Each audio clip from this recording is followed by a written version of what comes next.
Peggy 3.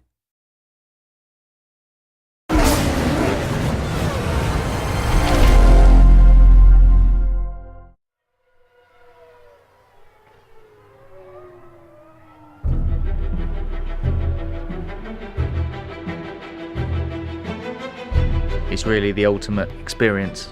It's a culmination of so much hard work. It's that attention to detail which really makes such a big difference.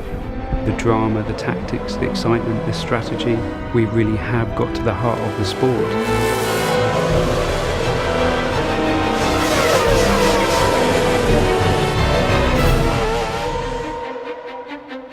We've had 2 really successful games launched already now for Formula 1. When you're evaluating what to do in the next instalment, you really want to improve on everything that's there. The aim for the 2012 game is to make more of a complete F1 experience. At the start of the game now we've got the Young Drivers Test. It's a real test that exists in real life. It's set in Abu Dhabi in 2011, and you get a chance to drive either the Red Bull, the Ferrari or the McLaren. It really gives those up-and-coming drivers track time to really kind of showcase their talents, and it's wonderful that we're able to copy the elements that happen on those real young driver test sessions in the Formula 1 2012 game. I remember my first test was with Red Bull Racing at the end of 2007, and you know, even 3 years later, the people who ran me at the test still remember the job that you did, you know, so the first impression really is important. People still talk about the first time Lewis tested at Silverstone for McLaren, and you know, so it is a hugely important day for a racing driver.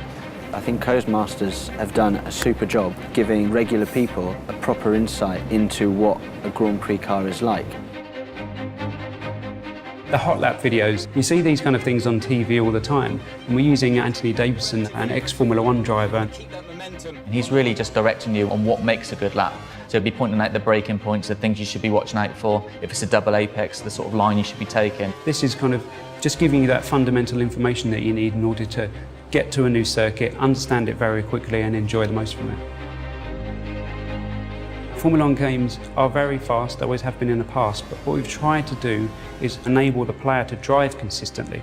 And we've put a lot of time into working on the pad to help the player control the car at speed.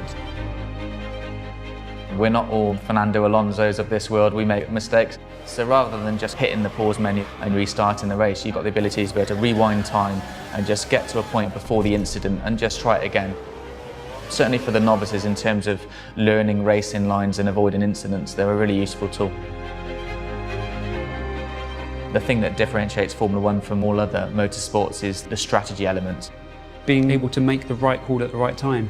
You might not be the quickest driver, you might not have the quickest car, but you can balance the elements. You've got fuel mixtures you can dial up and dial down. You've got different pit stops. Do you stop twice? Do you try and run longer?